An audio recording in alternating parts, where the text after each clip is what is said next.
Merry Christmas, everybody. Nigel here, wishing you a Merry Christmas, but also with Wayne, who is going to explain why, for our final video introduction of the year, we're on a Zoom call rather than our normal formats. Wow, thank you, Nigel.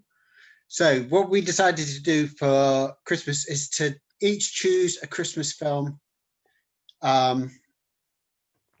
each, and rather than introduce them in a normal fashion, we thought we'd interact with each other like the old days at the Palmerston.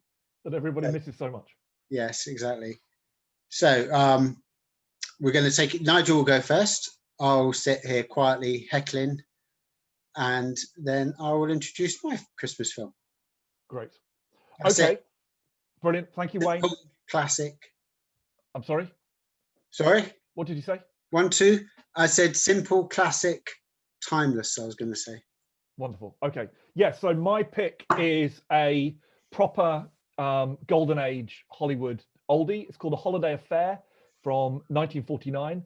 And it is one of the RKO films that's now on iPlayer. So you can see it very easily. I first saw it a few years ago, absolutely loved it. It's quite an odd film. Basically, it's a love triangle with Janet Leigh as a young widow who's got this cute son who prefers her new paramour, Robert Mitchum, over his mum's kind of long-term suitor, who's played by Wendell Corey.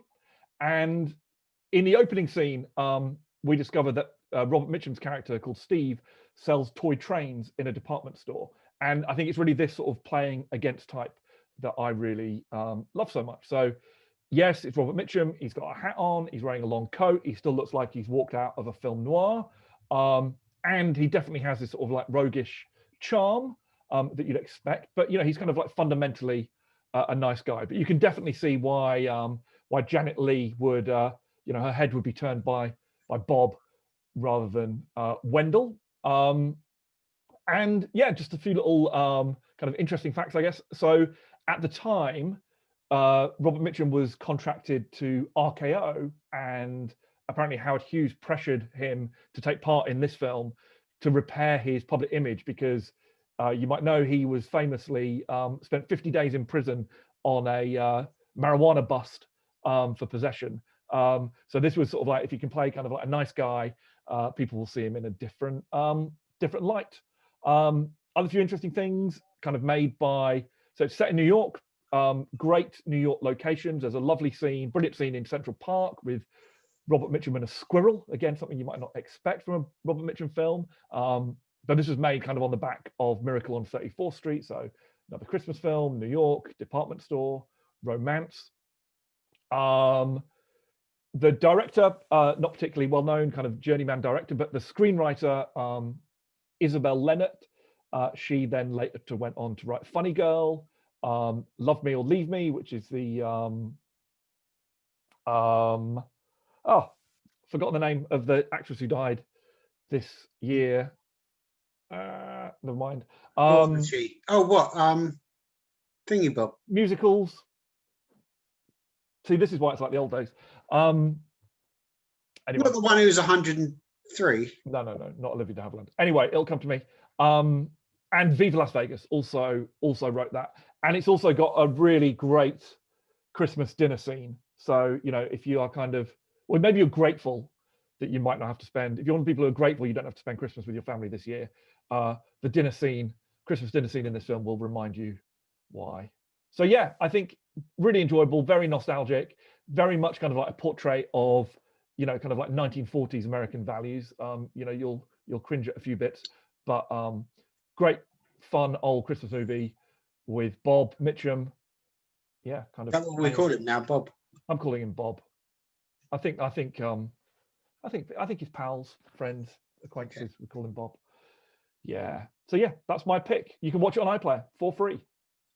I watched it yesterday and I enjoyed it. I was pleased you enjoyed it, because it's well, as we know, you're not always the most. But imagine how much better it would have been had Wendell not been in it. Yep. and say Jimmy Stewart or Cary Grant had played the Wendell character. Yes, who would have, and they'd have had to then play quite against type, I guess, just to play Yeah. somebody. Yeah, no, that would have been. It would have raised the stakes quite a bit. Actually, who would have been good is Kirk Douglas, because God, poor old Janet Leigh. there'd be some good Two thugs fighting over her. Mitchum Douglas shenanigans. Well, I'm glad you enjoyed it. So should we do yours? Yeah, good. Well, you're going to convince us why this film is a Christmas film. Yeah. Well, I've chosen for my Christmas film is Goodfellas, the Martin Scorsese's 1990 crime classic. I'll just give a bit of background information before I say why I've chosen it as a Christmas film, because it's quite interesting. So we all know, well, maybe I know you know because you're a big fan. It's based on Nicholas Pileggi or Pileggi. Who cares? Pileggi? Yeah, Pileggi. Nicholas Pileggi's true crime book, Wise Guy, which he wrote in collaboration with Henry Hill, who's the character at the center of Goodfellas. Did you know his background? Henry Hill? No, Nicholas Pileggi or Pileggi. Journalist, yeah. Yeah, I don't know. I've read Wise Guy. I can't remember if I. Okay. Yeah. Well, he was born in Brooklyn, and he was Associated Press reporter in the mid-50s to 60s, and his dad knew a lot of the characters, the mafioso characters, because they came from the same part of Italy. So when he was growing up, he rubbed shoulders with all these characters and was totally at ease with them. Then when he got a job at the Associated Press, his dad took him to a restaurant on Mulberry Street and said, "This is my son," to the owner, "make sure he eats well every day."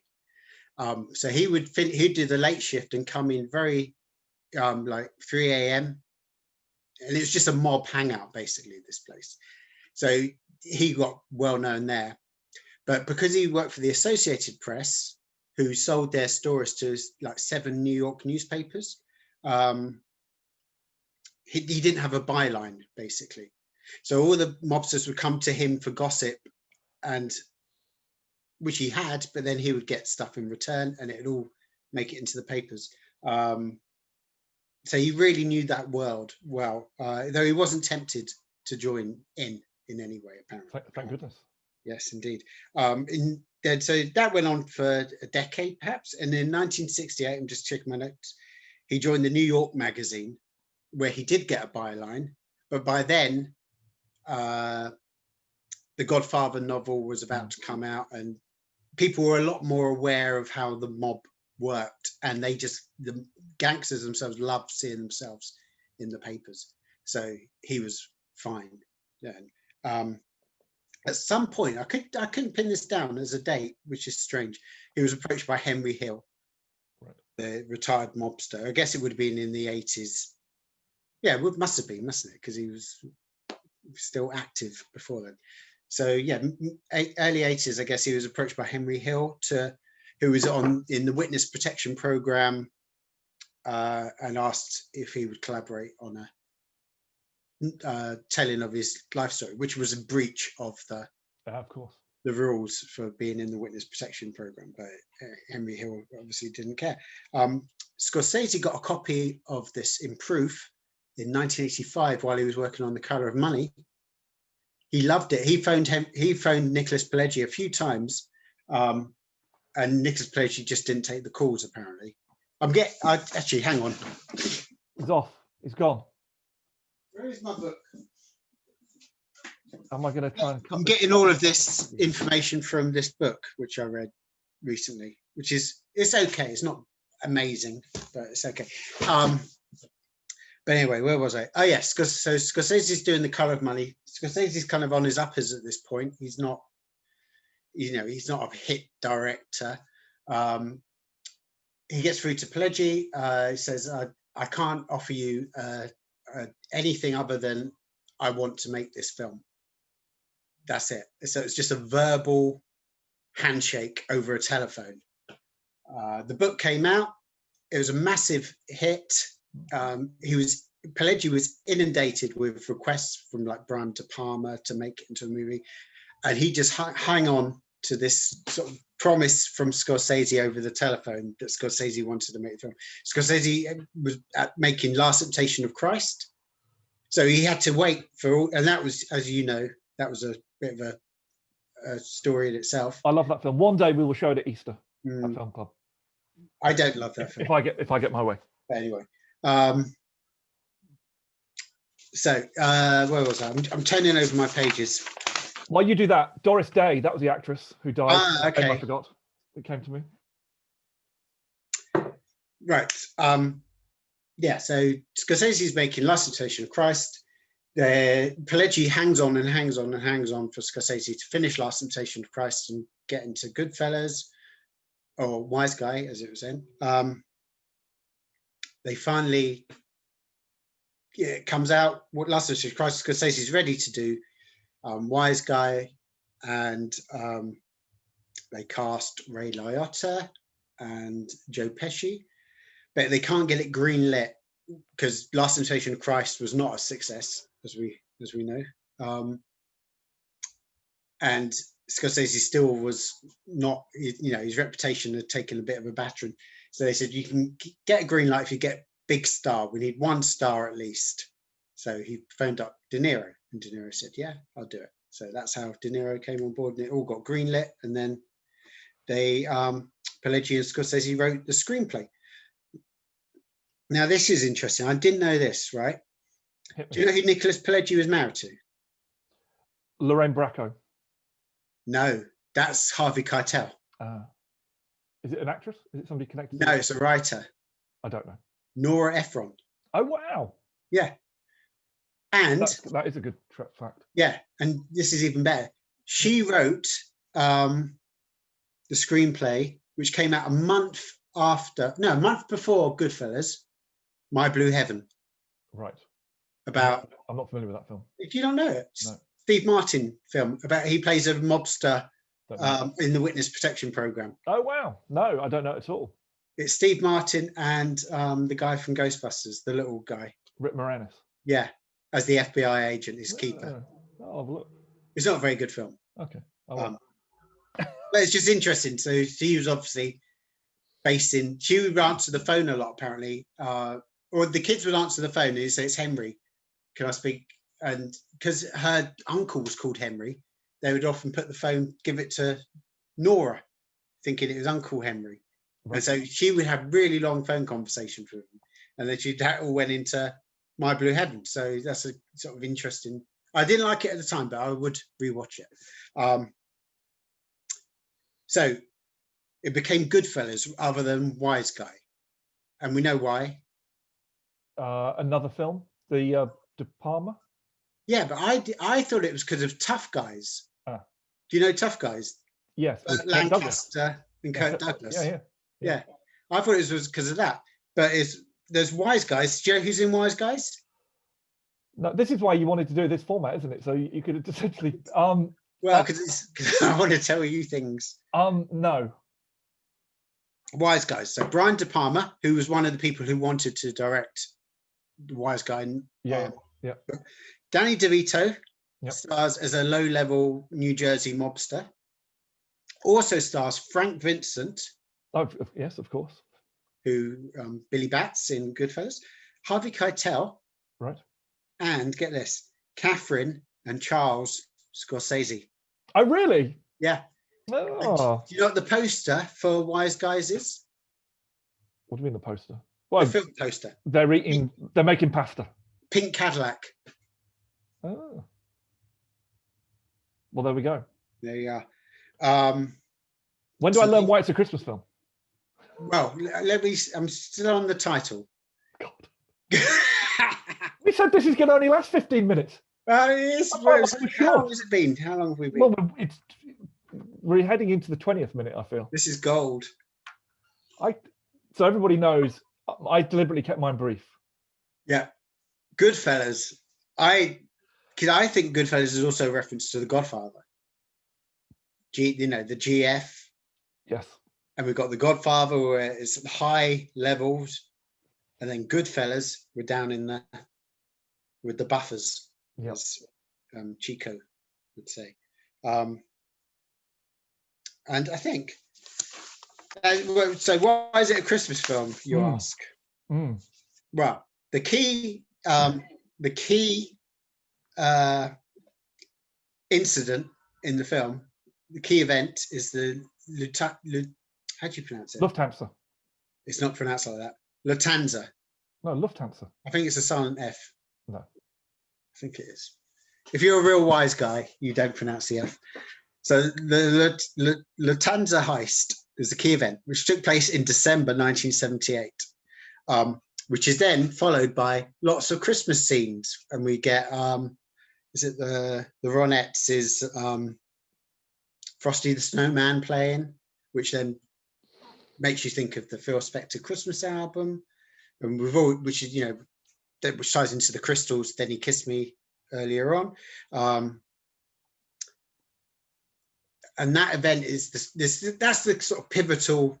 I've got a good Phil Spector Scorsese anecdote. We've got okay. At the end. Yeah, as a bonus. Yeah. Red button. And also the other reason, so there's that, there's all the, and one of the characters, this is interesting, one of the characters is killed, I won't say who, is killed to the Bells of St. Mary is playing as he's killed, which is the film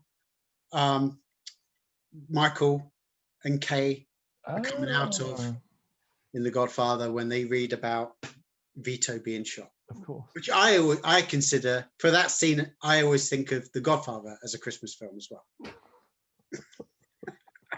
It's a Wonderful Life, on the other hand, Wayne does not consider a Christmas film. I'm so full of Christmas spirit, I consider most things Christmas films. Yeah. And also, I think I consider it a Christmas film because it came out in December 1990. So I would have seen it because I went to see it in Leicester. It's the first sort of 18 film I saw at the cinema, and saw it in Leicester Square. So that would have been very Christmassy as well. And then I went to see it a week later, I think in Hayes. That doesn't matter. That's not important. So the message is, it's much more of a Christmas film if you see it at Christmas. Yes. Well, that's good because it's Christmas time, so people can watch it now and feel very festive. Yeah, and it's still the best cinematic experience I've ever had as an adult. Oh, which begs the question: indie or Star Wars? What was the best as a child? Indie. Yeah. Are you done? Should I give? Do you want to hear my Scorsese? So you probably know. Oh, hang on. Sorry. Of course, there's more. No, these are we're in the red button now. Okay. So these are interesting facts. You want to do your, interesting fact first? If people want to stop watching, pretty well. All that's left is interesting facts. But if people want to stay, there's a little bit more. So there's a really good arena documentary, a Phil Spector arena documentary, which you've seen. You must have seen it. No? Oh, well, that'd be good for your Christmas. And it's during the kind of the fright wig, era. It's reasonably recent. And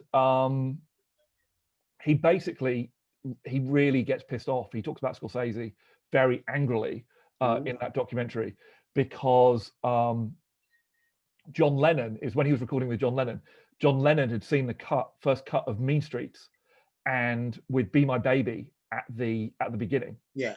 And Scorsese didn't have permission to use any of the music, while he was making it, but made it obviously with all of this music in mind. And Lennon went to Spector and said, "You really ought to give this young guy the rights to Be My Baby. It's amazing, but they don't have much money." And he did, at a very sort of cut rate. And basically in the documentary, Spector basically just sort of like, "I should never have given him the money. Scorsese owes his entire career to me.